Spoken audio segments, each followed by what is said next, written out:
Is this thing on? Welcome back to Big Mouth, and fancy seeing you here in June. A very welcome, my friends, and especially my enemies. Come in, sit down, no touching. I don't do the touching, and welcome to Saturday's edition of the dceu Daily, and you are very, very welcome. If you're feeling charitable, smash that subscribe button, and if you're feeling even more charitable, please smash the like button as well. And here's a little something from Jesse Eisenberg. Good versus evil. You try to figure out, well, it's not just evil. He has some real motivation that we can relate to. That should be upside down. Now we know better now, don't we? The devils don't come from hell beneath us, no. No, they come from the sky. That was written by this guy, Chris Terrio. He wrote the Batman versus Superman. He referenced things in that movie that are so intellectually probing. I don't know how many people watching that movie know his references, or even if they stayed in the final cut of the movie. But that script was one of the most dense scripts I've read intellectually, because this guy who wrote it is just he's a genius. And it was weird in that kind of a movie to have dialogue that is so sophisticated and referencing Greek literature and and philosophy and the great moral struggles of the world, but in this kind of super. Wow, that's Jesse Eisenberg complimenting Chris Terrio's script for Batman v Superman Dawn of Justice. Jesse Eisenberg was an awesome Lex Luthor. Jesse Eisenberg wouldn't have been my first choice to play Lex Luthor, but his performance and David Goyer's and Chris Terrio's writing for him was absolutely superb. And it's really great to hear Jesse Eisenberg still oozing about that film and about Chris Terrio as well. Brilliant stuff there. Now, Luis Fernando is at it again. He's not really a blogger, but he kind of likes to catalogue box offices and talk about news. And this is what he said about Wonder Woman 94, putting a mask on a picture of Gal Gadot as Wonder Woman, aka Diana, putting a mask on her. Yep, people are really enjoying themselves right now, aren't they? WB accounts all over the world are deleting the post with the official countdown for Wonder Woman 1984. The one with the 84 days for what could mean the studio rethinking carefully the landscape before committing itself with the June debut. But there is a good news in the tweet below. The good news: China declared the end of the peak of the infections in the country. The WHO followed the good news, saying that if the rest of the world follows their orientations, the global peak could be finished by June. New hope for Wonder Woman 1984.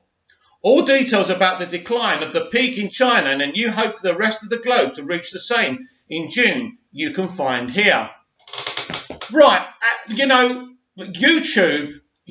don't like a certain word. So we're just going to say the epidemic that's going on around, and you'll know what I'm talking about. Now, Lewis is right to bring this up because everything is under threat right now. But I did quote tweet Lewis and what he was saying, because I think it's too early to start talking about Wonder Woman 1984 not releasing on time. Now, I haven't seen these countdowns in the marketing at all. So obviously he's not lying. They're there.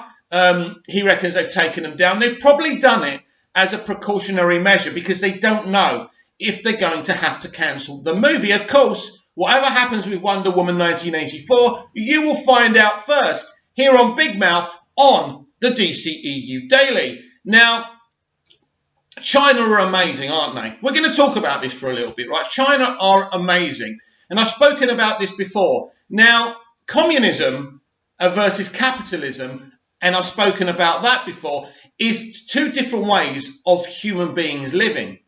Communism's kind of everyone works for one cause, for each other. So when this epidemic, and this was massive in China, it shut them all down, and they literally built a hospital within a week. They are the positive consequences of communism. Now, there are negatives as well, but when you look at capitalist countries like America and the UK, Boris Johnson is in denial. He does not want to shut the country down because he doesn't want big business to stop making money. and he doesn't want the government to start giving people money to stay at home. That's what the right wing are all about. But all he's doing is he's putting innocent working class people in danger. We know what this virus is. We know most people will have mild symptoms, about 80%, but it's the elderly, it's the people with lung problems, it's the weak who could die from this epidemic. And this is why most things are shutting down. Apparently, this won't, if people follow China's measures, all this could be over by June. I think June's an overestimation. I think this could be over within a couple of months, maybe even May. So we will see. But I'm confident that Wonder Woman, at this point, Wonder Woman 1984 will not be postponed. But as I say, if there's any news, and I was expecting a trailer this week and we haven't seen it, that's interesting because we can still get a trailer, right? Anyway, no trailers at the moment, but this is the place to be if you want to hear all the latest DCEU news and gossip. Right, this is an interesting article about Justice League from Screen Rant. Screen Rant really is the place to be to talk about Justice League and the Snyder Cut. And this time, this is by Brad Curran, a very good film journalist. I do like Brad, so let's see what he's got to say. Additional footage for Justice League that Zack Snyder has teased could consist of specific scenes. The legendary Justice League Snyder Cut has seen its public profile expand tremendously since the fall of 2019, with a series of events resulting in a newfound level of mainstream interest for its release. Where the very existence of the Justice League Snyder Cut was once a topic of polarised debate, it would become an indisputable fact by December of last year, with Snyder himself providing visual confirmation. In fact, Snyder has been right at the centre of many of the more recent Snyder Cut related developments, most notably in a Justice League fan poster contest for which Snyder himself serves as the judge, with Snyder having selected the winner of the contest earlier this month. What would really turn heads was the prize, the actual slate, aka in British terms, the clapperboard from the Justice League set, with a message from Snyder teasing additional photography involving Batman, Superman, Lois Lane and Martian Manhunter. The latest tease on Snyder's part indicates that the Snyder Cut situation is an even deeper rabbit hole than previously suspected. What's more, the question on the minds of all who have followed the last 2 years' worth of debate and developments on the matter is just what these new scenes he's alluding to could be. There's a lot of room to speculate, but the characters specified by Snyder could offer clues as to what exactly he has in mind for the Justice League Snyder Cut's additional scenes. Through his social media teases, Snyder has already revealed significant details regarding how different the Justice League Snyder Cut is from the version that arrived in theatres last October. It wasn't last October, was it? It was 2 years ago. Oh, no, he released it. He spoke about this last October. Last October would also see Snyder drop one of his biggest bombs on social media by revealing General Swanwick was intended to be unveiled as Martian Manhunter in Justice League. In contrast with Snyder's other teases, this would cast both Man of Steel and Batman v Superman Dawn of Justice in a whole new light, giving Swanwick's appearances in both films, where he was portrayed by Harry Lennox, one of my favourite characters in the Snyderverse, actually. Snyder would also further elaborate that the scene in Justice League that was to make this reveal was completed, save for a final shot of Martian Manhunter morphing back into Swanwick. With that in mind, it is safe to conclude that this is one of the scenes that Snyder would intend for his additional photography, while Snyder could hypothetically have other scenes in mind involving Martian Manhunter, either in human form or as Swanwick, or in his natural Martian form. Completing the shot of the movie's Martian Manhunter reveal is the one scene that can be determined with certainty as one that Snyder is hinting at. What Snyder has in mind for Batman, Superman and Lois is where his perspective reshoots become unclear. Well, actually, I don't know about the Batman stuff, but Zack's already told us that it is to Lois and Clark after they're married in the end of Justice League where he actually reveals himself to them. So we know that, but we don't know what Batman's doing. So let's give this a read. With the original Justice League script having undergone a rewrite to remove, undergone a rewrite to remove Lois's death at the hands of Darkseid, which is turn would set up the Man of Steel aligning with the forces of Apocalypse, as had been teased in the nightmare future of Batman v Superman. It seems likely that this is an element Snyder would desire to add back in. Furthermore, Snyder has also revealed that Batman was intended to die in his original DCEU roadmap, with the crosses seen at the end of Batman v Superman intended as an allusion to Batman's planned sacrifice. Wow. Bearing that in mind, such hints towards Batman's death may be a part of Snyder's agenda, though new scenes being filmed to cap the movie off more definitively are also a possibility. Beyond that, Snyder's new scenes could also involve more interplay between Batman and Superman following the latter's resurrection, with the prospect of additional Justice League reshoots. It can also be Snyder's desire to add as much material as possible to solidify that Batman and Superman have truly become the world's finest at last. Additionally, a hint or two relating to Green Lantern, with one already having been provided on the recent Zack Snyder's Justice League t-shirt design, seems like another element of the movie Snyder would be interested in creating additional material for. Furthermore, should any pickups involve Kal-El in his superhero attire, the famed Superman black suit would most certainly be carried over, with Snyder having already emphasised its significance on social media, and could possibly even involve a scene meant to give full context to the black suit itself. All speculation on what any new scenes will entail leads to the question of just how much new material Snyder hopes to add to the helm. One thing that's important to keep in mind on this point is that any pickup Snyder would film are not likely to last terribly long, with the reshoots having to account for budgetary limitations and the scheduling concerns of corralling Ben Affleck, Henry Cavill, Amy Adams and Harry Lennox. These would likely entail no more than a week's worth of filming at most, to say nothing of the movie already boasting a runtime of 200 minutes, but of course 214 minutes, but of course things can be edited together and cut, so we already know that, don't we? So not necessarily right there, Brad.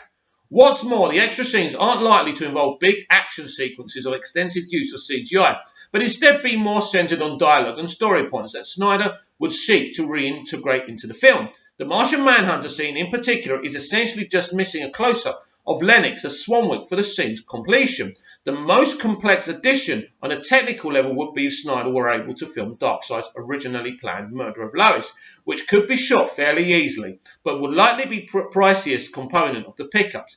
In any case, the logistics of the situation point to Snyder and the returning cast members filming for a handful of days, with the plot elements not being driven by action or superpowers, but nevertheless important enough to the story for the effort to be made years after the end of principal photography. It should be emphasised that the Justice League reshoots Snyder has teased are at the moment theoretical and without Warner Bros. Officially giving their green light. With that being said, the fact that Snyder has gone as far as to tease new reshoots at all is perhaps the greatest illustration yet to just how much the situation has transformed since last fall. On top of the public interest overall clearly being on the rise, the fireworks of the movie's 2-year anniversary, along with the increasingly vocal support Ben Affleck has provided, are ample evidence that the Justice League Snyder Cut is long past slipping through the cracks of popular culture. Great article, Brad. Now, I want to make it clear as well that actually Green Lantern was cast, and I've read stuff out by that actor before. He's on Instagram. He's a great lad. He's really proud of what he did. He was disappointed that Joss Whedon cut him. More betrayals from Joss Whedon and Kevin Sugihara. But of course, again, this is very, very exciting. And some of the stuff Brad's saying, he seems to allude to knowing what's going on, even though emphasising that nothing has been officially greenlit by Warner Brothers. So it's all very interesting and very, very exciting. Now, here's the meat of the video I wanted to talk, because today, on the title of today's DCEU Daily is Justice League Deserved Better.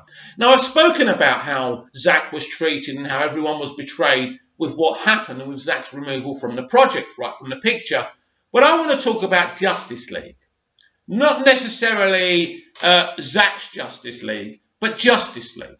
Justice League has been in DC Comics, the Justice League, all these superheroes teaming together. These have been kind of featured in Justice League graphic novels and comics for years, for generations, I think since the 60s, right? And we've seen animated TV series, we've seen the Justice League, 2 seasons of that, then we've had Justice League Unlimited. Isn't it kind of embarrassing that those 4 seasons of animated TV were better than what Joss Whedon was able to put together? Because that's because they are Justice League stories. They work, they're fun, they're the characters the way they should be. They work. Justice League deserves better.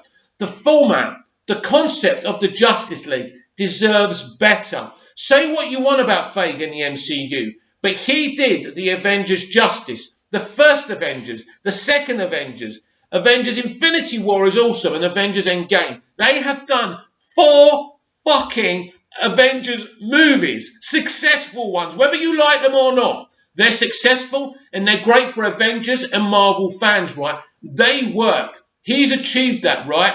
And Warner Brothers, right? And the people behind all this couldn't achieve it. And you know why they couldn't achieve it? Because doing the Justice League justice was furthest from their mind. They were interested in making a quick buck and rushing it out. There's so many members of the Justice League, and it's hard to... You can set up an initial Justice League, of course, like they did an initial Avengers in the first Avengers film. But you know what? You've got to set characters up. Cyborg needs to have his own movie. You know, we need to see Batman. We need to see, we saw Wonder Woman, right? Cyborg deserved his own movie. We needed a Green Lantern movie and maybe several other movies for several other characters. And the characters you don't want to feature in the films can cameo in the other standalone movies. That's how you do it. You would have set the characters up. Then later on down the line, we could have done a Justice League story. But no, we had Man of Steel, Batman v Superman, Suicide Squad, Wonder Woman, and then they wanted to jump into a Justice League movie. Now, I'm not saying that's not possible or probable. You don't have to do what Feige and Marvel did. You don't have to do 10 movies and introduce all the characters. There are other ways of doing it. But at the end of the day, Justice League it's terrible. It's terrible. Cavill's lips, right? Batman's grin. It is disgraceful. Disgraceful. Do you know how many DC fans, even the ones who don't like Zack Snyder, were excited about that? Finally, the Justice League brought to life. And it looks like Zack Snyder planned for us to meet Martian Manhunter. And it being Swanwick is freaking awesome. The day I found out, I can even remember what day it was. It was a Saturday when Zack revealed this. So exciting. Zack was actually going to give us Green Lantern, Martian Manhunter, and so many more. His film would have been loyal to the actual Justice League. And ultimately, what have we got? A 2-hour put-together movie, right? That's just put together to make money, with no love or no passion. Zack, Ben, Henry Gow, everyone, Chris Terrio, David Goy, everyone. We're going to put together an amazing Justice League movie, right? And we never got it. We never got it. As I say, Justice League deserved better. Batman, Superman, Martian Manhunter, Green Lantern, Wonder Woman, maybe even Supergirl would have been part of it. I don't know. But these characters have been teaming up for generations. And the fans could have seen something extremely special. But Kevin Sugihara doesn't care about fans. Kevin Sugihara doesn't care about filmmakers or visions, right? He doesn't care about any of them. Ultimately, he lost his job. And as I've said before, forget about that crap about him sleeping with someone and giving her work. Don't care about that stuff, right? Not interested. That's not why he was removed. He was removed because he was an absolute liability. Zack Snyder was going to give us an awesome movie. Continue his story as part of the DC Extended Universe. We were going to have a Justice League Part 1, Part 2 definitely, and maybe a third Part 2. Not so sure about that. we would have had a Justice League trilogy, and Zack would have at least done it justice. Justice League, the name Justice League, was betrayed. And that's a shame. And that's what truly frustrates me, and what truly upsets me, and what truly makes me angry. Please comment down below, like, share and subscribe, and I'll be back on Sunday with even more DCEU Daily. See you again soon.